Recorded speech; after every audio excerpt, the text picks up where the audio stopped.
So this first one, for people who have the checkbook, it was about the idea of being a firstborn, or call it a new life. 355. Yeah.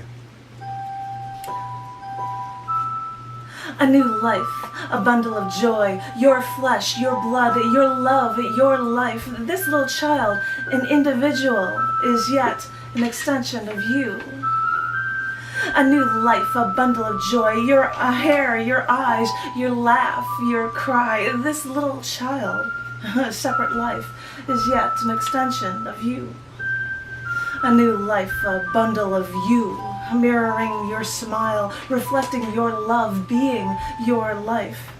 This little child, this life that's new, will always be an extension of you.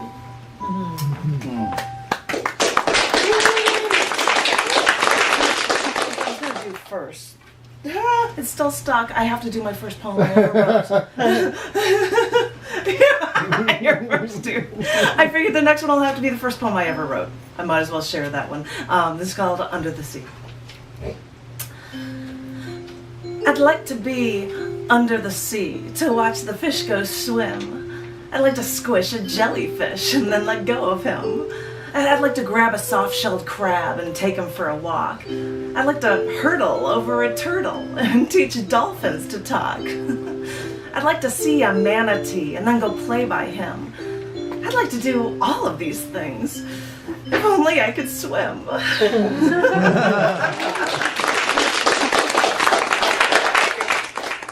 still have first poem on there. This next one is about, did I lose my first job? I know I had it in there somewhere. And I didn't write about my first kiss, even though it was also there. first car. First car, yeah, I was just coming up with first, I don't know. I didn't write about my first car or my first kiss, which wasn't with you, so. True confession. It wasn't? It wasn't? What? This one is actually called Saving Fingers and Scooping Ice Cream. One summer day in August, I was 16 at the time. Sister Sandy and I were in the house. It was an average Thursday. Mom was out golfing. Dad was at Brother Bob's farmyard doing manly things, cutting wood or something. I was getting ready for a summer job interview that morning. The phone rang. I answered it, and suddenly there was a strange voice on the other line talking, asking, "Is your mother there?" And my first instinct was that it was my dad's friend Greg on the other line. He always liked to put on a fake voice and try to fool us kids. So I put on my most cordial voice and I said, "No, she's not. May I take a message?" And then the voice starts going on about how he's cut his fingers and he has to go to the hospital. And then it finally occurs to me that this is my father and he is in so much pain that he could barely speak.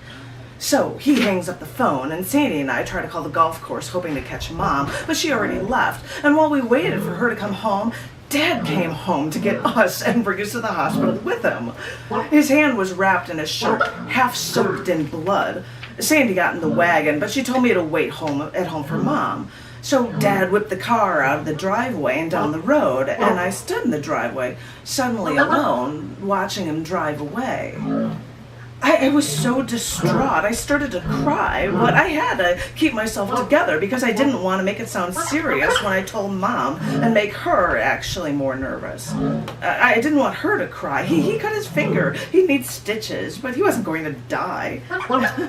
So I waited at the front window, and when I saw her car drive down the road, I went to the garage, and when she pulled up to the garage, I hopped in the passenger side before she turned off the engine. "Come on, let's go," I said with a smile on my face. I tried to preface the story with, "Let me just say that everything is fine," but you know when bad news is coming up. But I tried to make it sound funny, like Dad the Klutz cut his hand. I hope I did a good job. For 11 blocks, I was the one who had to make sure that everything was okay, being reasonable when Dad actually lost the tips of 2 fingers. But at that point, at least it was an interesting excuse to explain why I was late for my first job interview. And I got that job at this iconic ice cream parlor. Now, only boys were allowed to scoop ice cream there. So my job there was to work at their brand new candy counter. And one day I was at work with the boss and the deliveries were being dropped off and I picked up a larger box and the owner then just stopped me. Wait, that's heavy. You shouldn't carry that. And I laughed, explaining that I carried 50-pound salt blocks for our water softener, but I'm fine. I think maybe he's seeing that women can stand up for themselves, made it okay in the heat of summer when the line was going out the door for ice cream to let me leave the empty chocolate counter and be the first female there to ever scoop ice cream with the big boys. Looking back, you may say I'm some feminist pioneer for being the first female to scoop ice cream there. But when I look back, I don't see it that way. I just remember homemade chocolate ice cream with chocolate chips, molasses bits, and added fudge. And that, my friends, was whipped into the perfect shake, no matter which gender did the work.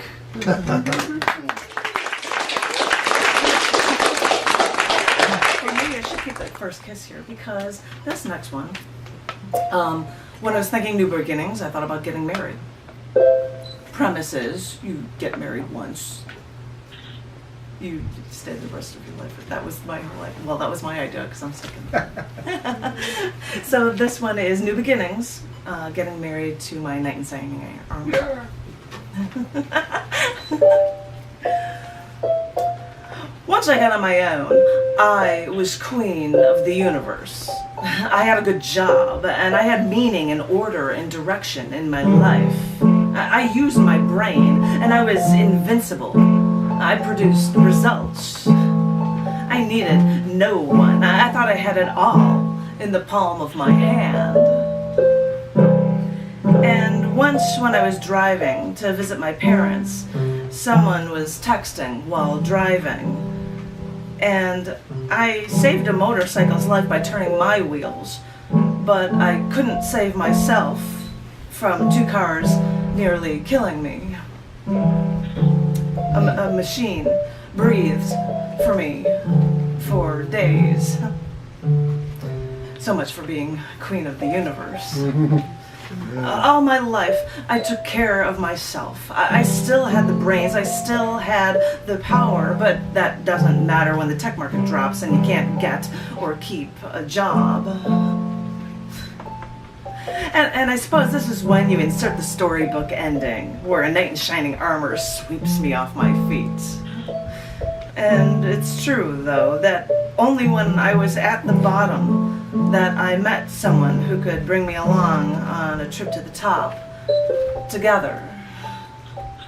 Suddenly the idea of marriage didn't seem so strange, didn't seem so scary. This is someone who is like me, and more importantly, is different from me. Because nobody knows what it's going to be like when they take their first steps together in this life. But if he can learn to tolerate poetry, I can learn to tolerate rifle ranges and target practice. He's my race car driver. He's my motorcycle man. Like the motorcyclist I saved the day I almost died. Maybe he's also my reward. So, although I don't know what will happen the day after the day of my wedding, I can't help but feel that the road before us must be clearing up. And if we tackle this ocean of life together, it'll be smooth sailing all the way. Yeah.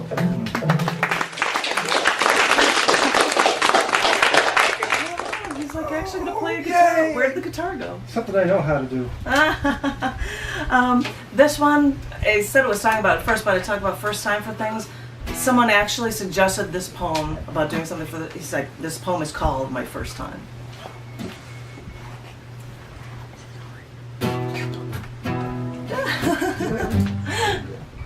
Thank you. There are some towns known for their food. And New Orleans has the po' boy. Philadelphia has the Philly cheesesteak. And if you're in New York and you want to carry some food out in the street, you better get a pizza slice, fold it in half, and eat it with one hand.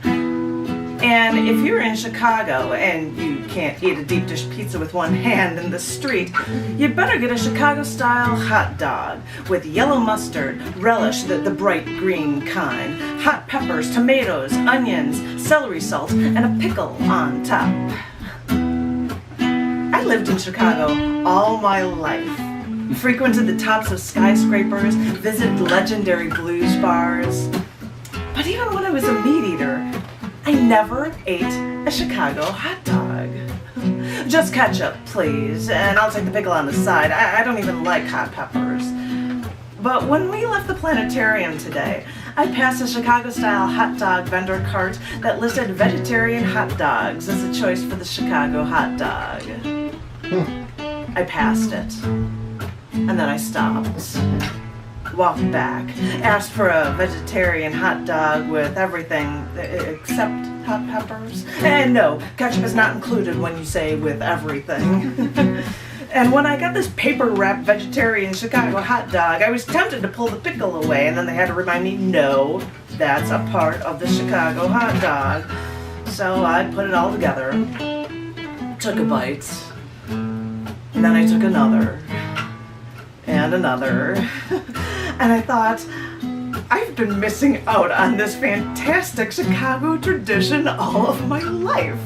I heard the Chicago hot dog started during the Depression because it was something cheap that you could sell on the streets, and it was a full meal. Meat, bread, vegetables, all at a reasonable price. And I thought, we Chicagoans have it all figured out, with a gooey deep dish pizza that you could have the time to sit down to eat, as well as a way to make any hot dog taste awesome when you always just wanted a treat on the streets.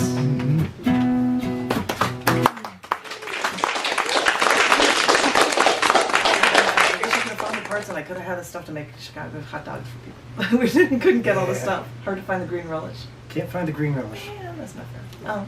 Do you need to put that down? Good. 356. Yeah, people who have the chapbook would see the next one is about first time for trying new things. John, when I was getting ready to jump out of an airplane, says, "You're a poet. Write something about jumping out of an airplane." So I actually have the date underneath it because this was written hours before I jumped out of an airplane. This is called Falling from the Sky. It starts with whoops.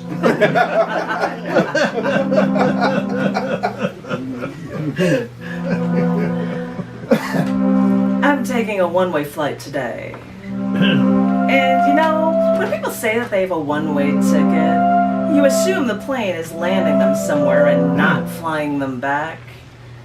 But lucky me, my only way back is to jump out of the sky and hope I can land on my own 2 feet. And my flight takes off in just a little while, and I can feel that tension knot, that knot's rope being pulled by all of my senses and all of my nerves. And it's like if it was heartburn, I just want to slam my fist into my chest to try to make the pain go away. So I've spent all my life trying to soar so high. But now that I'm there, I guess I have to be prepared for coming down to earth.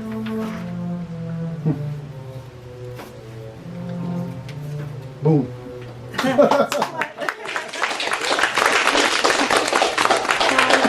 People who see the chapbook would see that there's a song next because I had to do my first song. But I want to save that for the end. I've got one poem and it's a thing about the future, and that's where I'm going to close with the poem. And this one, because I had to talk about future and creativity, this is questioning creativity through the cosmos. When I think of the future, I think of astronomy, space, the final frontier. And you better believe that outer space is so poetic and all about the arts. NASA even had an artist in residence who learned that astronomers estimate that the moon's orbit every year pulls the moon farther and farther away from the Earth. So, if you remember the moon looking so big when you were little, well, you may have been right. Because if I think about it, maybe I'm not a writer, maybe I'm not an artist, Maybe I'm an observer, like an astronomer, learning about what makes everything, everything.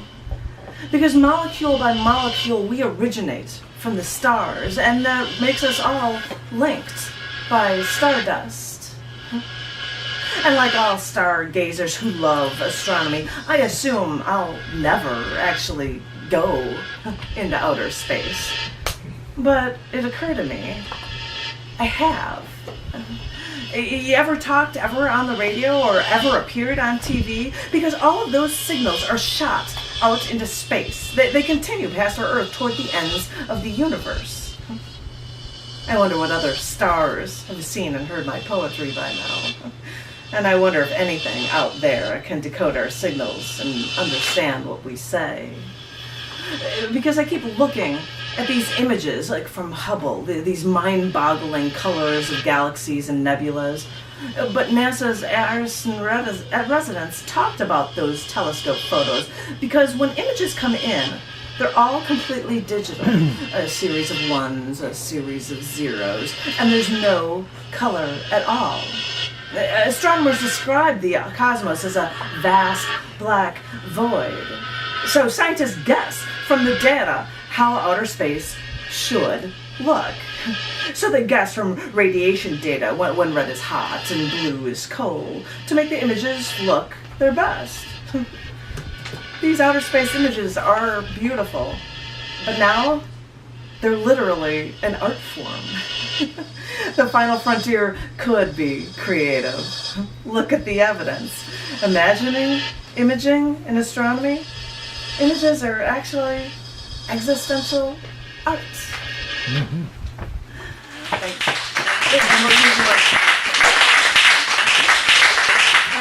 I feel goofy that should I even be using the microphone for this or no? Microphone's not fitting for it. Too loud. It's too loud. The Wink Too loud. Martin, the Wink Martindale mic isn't working for it. This is, I can't believe this is the first song I've ever wrote. You've never heard it before? This is called In Love I Abide.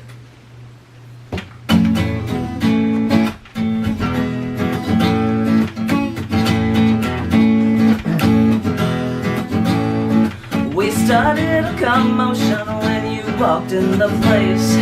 I was flooded with the emotion when I first saw your face. And so I had to find out if there was a chance we could be.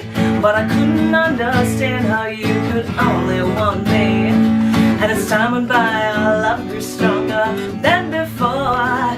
But I never dreamt I'd get what I was wishing for. Yeah, so don't be afraid to let your feelings show. Because our love is stay, and I won't let you go.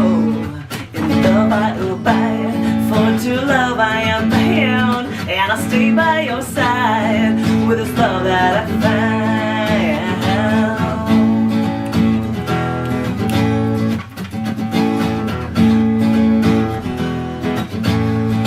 Well, you parted other people when you walked in the room. When I saw your ice blue eyes, I knew you would be mine too. But I couldn't understand how I fell for you so fast. And I only hoped our feelings for each other would last. So do you believe that fate could make us feel this way? Because I know that our love like this is gonna stay. Yeah, so don't be afraid to let your feelings show. Because our love is stay, and I won't let you go. In love I abide, for to love I am bound. And I'll stay by your side with this love that I found.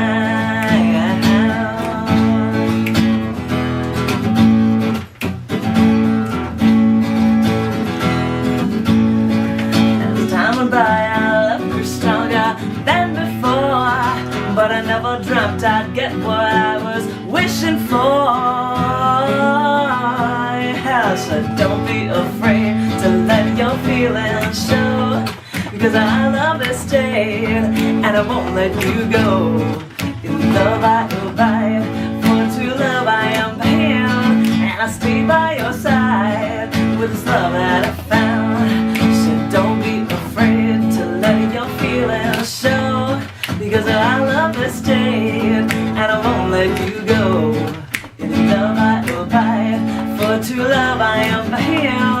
and I'll stay by your side with this love that I